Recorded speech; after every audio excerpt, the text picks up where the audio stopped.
This week we have Adam Pringle, who is an actor, musician and comedian originally from Girvan. His earliest productions were with Girvan Academy show in the theatre that was in the school. He moved to London to pursue acting and has since worked in the West End and toured the world with a cruise lining company as a performer. Welcome, Adam. Thanks for taking part in this. Pleasure. Did you always know you liked performing? What pushed you to audition for the first time? I would say that didn't need much pushing, if I'm honest. I was always a show off at school. So I was definitely somebody who was, I was ready to audition straight away. I was ready to make that move into performing, making it something I wanted to do instead of something I just thought I was clever at day-to-day basis. Who was your first mentor for that then? Who saw the first kind of performer in you? The mentors that I had when I was younger, I had Andrew Nicol, who was my piano teacher, who was the first probably instance of having that musical, going out there performing to an extent. Mm-hmm. Then you had people like Miss Hutchison and Mr. Reid, who were part of the music department at Girvan Academy. And then you had things like I tried Borderline, what was it called? Borderline Theatre Company was an extracurricular company outside of the school. And then there was Andrew Nicol also did the Girvan Musical Society. Yeah. And then you find these people along the way that might try. There was a girl a couple of years older than me at school, Fiona Campbell. She went and did performing at Mount View and things like that. And I saw her and saw what she did and was like, oh, that's interesting. You ask questions, don't be scared to Facebook somebody or message somebody or call them or find out more about them and see what they've done and ask questions. There's no harm if somebody's nice enough, hopefully that person's nice enough, you can ask a question as simple as, how do you find it? Yeah. And even if they know something small, it can make all the difference. Absolutely. I 100% agree. And I think when you've got a passion for something, then it's so easy to get interactive with people who also have the passion because they work in that industry. So they will have the passion and they'll be delighted to speak to you about it. Yeah, definitely. What was your first idea of a career? My first idea of a career was to be a music teacher. I originally, when I was growing up, I thought, I enjoy performing, I enjoyed music, but I wanted to be a teacher. So you went to your degree, you got your teaching degree, and then you thought, this isn't for me, I want to do the performing, and you moved to London. How did that happen? So, that was a big choice. I got at 21, after doing 3 years in Edinburgh doing classical music, I got a little kick at 21 and made the decision that things needed to change. So I decided to move. Before that, I decided that I wanted to try performing again. Mm-hmm. So I then straight away was emailing, phone calling, performing colleges and things like that to hopefully audition for them and things like that. And in the space of 10 days, I had auditioned for places and got a place in the London School of Musical Theatre. It all changed very, very quickly in the space of less than 2 weeks. It just one day, something clicked and I was like, I need to change things up. So then, I made the move to London and did a postgraduate year at London School of Musical Theatre. So just 1 year in performing. And the London was a big move from moving from a small town like Girvan to then Edinburgh was big enough. It was still in Scotland, but a big enough city. And then London's completely, it's one of the most culturally diverse of cities in the world. So it was, it was a big step. And was the performing course what you expected? Had you heard much about these things, or you just thought, I need to go and do it, let's work it out when I get there? I'd heard things about different people doing courses throughout the year, through over the years, either in Scotland or a few in London, but not many. So it was definitely a decision that I decided to make and just go with it. I knew that I had to do something, and because that's what I wanted to do. So I had to make a decision right there and then. Okay, let's do it. Let's make the effort now, because if I'd left it, it might never have happened. So definitely it was the right choice. Yeah. Was it harder or easier to find your first job after graduating from your performing arts? The first 6 months after me graduating was difficult. I won't lie about that. It was trying to fight for jobs and auditions and getting jobs on the sideline to get you through the day. That was definitely something that it wasn't easy to start with, but once you got into the swing of it after those 6 months, you started getting the swing of things. And what were your first auditions like? First auditions, well, some of my worst auditions were the first auditions. If you want to know my worst audition, I'll tell you I've been seen for it since, but now it's obviously closed. But it was Jersey Boys in the West End, and it was very last minute. It was a bit of a hectic day already for me. I had been doing other things. I remember I had got headshots done that day. I had a quick job, and then I had this audition, and it was my first West End audition. And I'd only graduated so many months before. It was maybe 2 or 3 months beforehand. And I'd went in still not knowing a lot.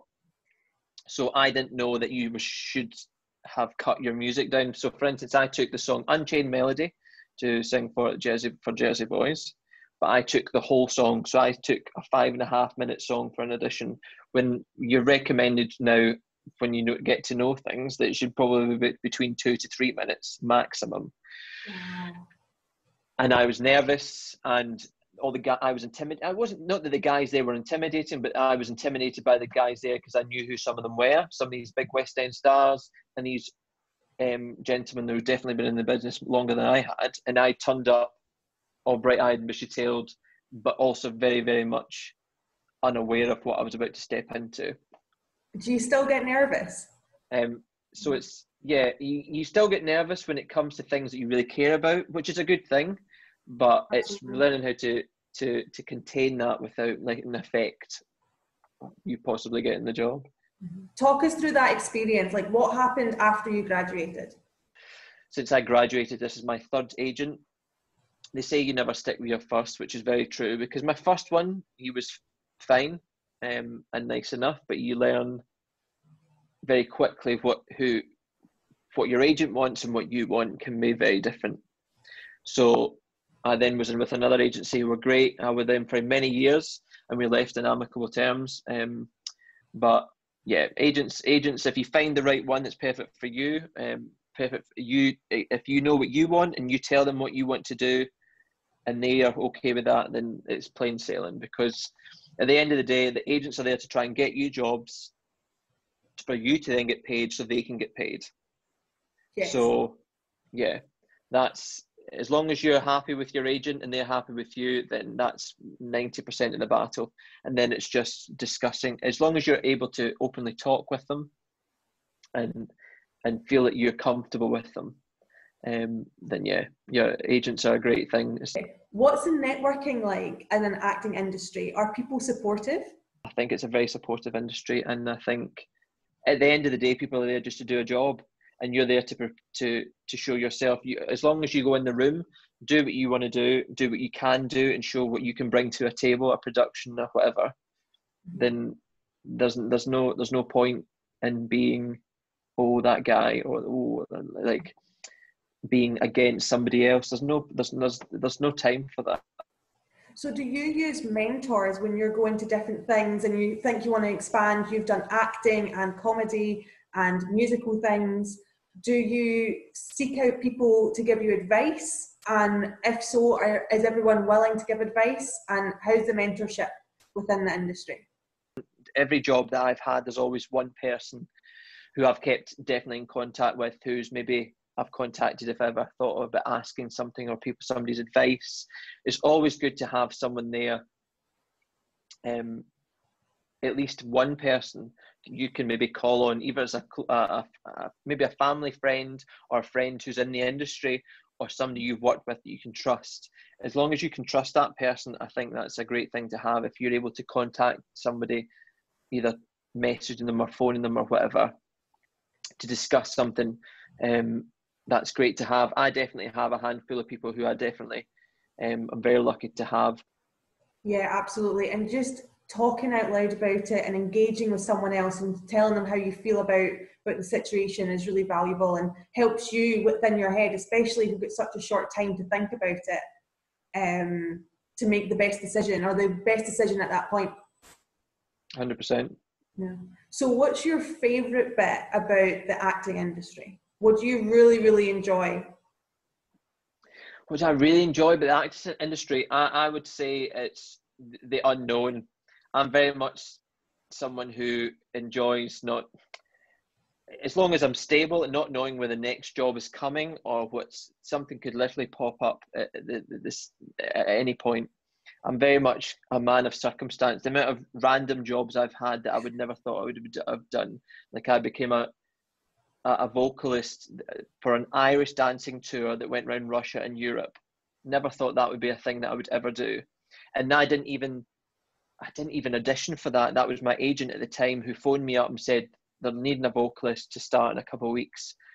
We've sent your stuff, they like you, do you want to do it? And I was like, well, give me half an hour and then I'll phone you back. And one job could be a singing job and another job could be an acting job, or something that involves a mixture of the both, or dancing, or playing a musical instrument, or things like that. It really, it's the excitement and the buzz around and joy of it, even though especially now it's quite difficult because we don't actually know when the next jobs are coming.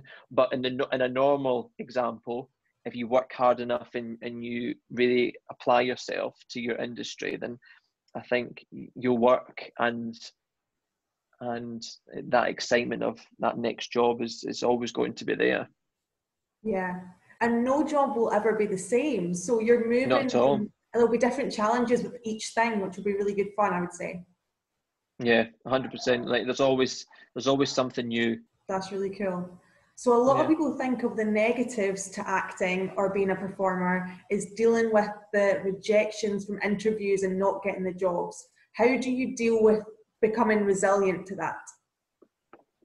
I think you just have to, every individual needs to find their own way of dealing with that. I know when you first start off, it's something that you really, it's difficult, and you need to try and embrace it, and you learn. And that's where I know mentors and people I've spoken to have helped, especially with discussing that and talking about it and finding a way. Because as I said before, it's at the end of the day, you're there to show what you can bring to the table, and if you're right for that part or that job, then you'll get it. It could be the first edition of 8 auditions for that one job. If you don't get it in number 1, it's because you don't fit the quota of what they're looking for. If you don't get it on the 7th or 8th edition at the end of the process, it's not because you're not good enough. It's because you and one other person, that other person was 1 inch taller, or was, could sing slightly different, had a different tone to their voice, which you can't change. One could be, we're looking for a Scottish person, and an English person turns up that can't do a Scottish accent. There's a whole bunch of things. So it's embracing the fact that you have to embrace rejection, because that's what happens more than you get the positives. Because there's lucky people who just go job to job to job, but they're in between all those jobs there is 10 auditions or 20 auditions or more before you get that job. So on a lucky day, you could have 5 auditions in a week. You might get none of them, you might get 5 of them. And it's then embracing that could happen anytime. Yeah, that's really good advice, because I'd never even considered that they're looking for something different, and it might not be that you're not qualified, it's that you're not old enough for that part, or you're not fitting in with the other people that are already involved. And that's something that's not very normal for any other career. Like, for example, it could be something as simple as they've got the costume made to measure and you need to fit that measurement, and as ridiculous as it sounds, that's what it can sometimes go down to. And do you find out sometimes when you don't get the job why you didn't? Do you get a lot of feedback, or is it pretty much there's so many who don't get it, they don't have the time? Yeah, it's something that's definitely being fought for. There is a lot of the time there is not any feedback whatsoever, especially if it's maybe, let's say, a first round and they're seeing 100, 200 people. They can't always give feedback. There's some great casting directors out there, and companies who give feedback 100% of the time. Sometimes they'll give you feedback if you're on the second or third round onwards. What would your advice be to a young person at school right now who thinks they could be a performer but doesn't know what to do next? So I think if you think you're good at it, and you have a passion for it, and you have a drive for it, and you think that you would fight for it, if no matter what, and you could go for it, then I honestly think if you have a performing gene in you and you think that I want to try it. Audition for performing arts schools, audition for musical theatre schools, acting schools. Even before that, go look at foundation courses. Look at 1 year things before you would maybe take the next step to do a 3-4 year course. Go and do that 1 year course, or that evening class, that weekend class, and see if you have a passion or a drive for it. School shows are great things to try it at, or Girvan Musical Society that I used to do as well. Like, they were a thing of like a little taste of it there as well. Or doing instruments, if you play an instrument. There's a little fun fact, there's a lot more jobs now for people who play instruments as well as performing. No, and I think that's fantastic. And reaching out to your community in your area, there will be opportunities within that to have a taste and have a go. And the musical theatre is fantastic in Girvan. I'm sure there's other opportunities nearby. And school teachers are brilliant, musical school teachers, because they went to university usually for music. So some of their friends, or the people that they work with, will also be professional actors or performers or musicians. So that's also just asking to see if you could get a contact with them, and just having a wee chat with them is so valuable when you're 15 and you're kind of sussing out what you think you could do. Yeah, no, I think that's great advice. How has lockdown changed your working situation so far? Well, so far the work's stopped, but there is things on the horizon. For example, there's good and bad news this week. Like, some shows have been postponed until 2021, but then there's also casting breakdowns for other jobs abroad, and also Christmas jobs as well. So at the moment it did stop quite firmly in March, and that was all performing jobs really, unless it was online. Which there's no real money making through online performing. Absolutely. So you mentioned earlier that you had worked on a cruise liner. How was that experience, and how was it different to doing anything else you'd ever done before? Working in cruise ships was definitely an experience, because it was something I wasn't interested in at first, but then my mother talked me into it, I'm sure, after a quick phone call conversation. But no, I don't regret it at all, because you're getting paid to see the world, and you're doing 8 different the ships that I was on, it was 8 different shows split over amount of time depending on how long the cruises were. You were one week you're in the Mediterranean, a couple of weeks later in the Caribbean, or you're seeing different places, and you're doing different things. You're meeting passengers, you're meeting new people. You've got a great cast. Yeah, it's definitely, I say to people, do it once at least, because I think it's a great way, especially for performers. It's something that's good to try at least once. I think, especially as a performer, I definitely was probably the fittest I ever was as well, because there was so much to do. 8 different shows doing different kind of genres, and singing and dancing and whatever else, and yeah, it really was a great job. Do you keep growing in your acting and musical career? As I said before, instruments. If you're a performer, adding instruments. Not that we're all going to be virtuosos with just picking up something, but if you spend the time to do something, add playing guitar, for example. A lot of jobs just need you to play some chords. So pick up a guitar, learn a few chords so that you can put that in your CV, or practicing accents, practicing languages, practicing what you think you might need in your next job. whether that be singing or acting and doing, as I said, accents or languages, or physically training. Like, obviously do it for yourself, but I know a lot of people, you might want to change your hair, or I'm not saying everyone shave your head, but sometimes physical changes can change your castability, and if that's the way you want to move forward, then it's not the worst thing in the world, as long as it's healthy and you're happy with what you're doing. So it's as long as you're building on yourself, I always think that's a good thing, because you don't want to, one, you don't want to get bored, and two, make sure you have what you're good at 100% there, ready to go, but then expand on it, build. If it could be, there's 1,000 things you could do. It could be as small as, as picking up a guitar. I say that's a small thing. It can be a difficult thing, but as long as it's something that's adding to you, because you are your business at the end of the day. This industry, as an individual, you are your business, and you need to look after it mentally and physically. And when you're putting yourself out there and somebody says, what can you do, then that's what you are. Like, if it's on your CV or you're telling somebody, that's definitely something I would say to do, whether it be now or whether it be in 10 years time. Just make sure that, as well as you're happy and you're content, but build, because there's endless possibilities for people.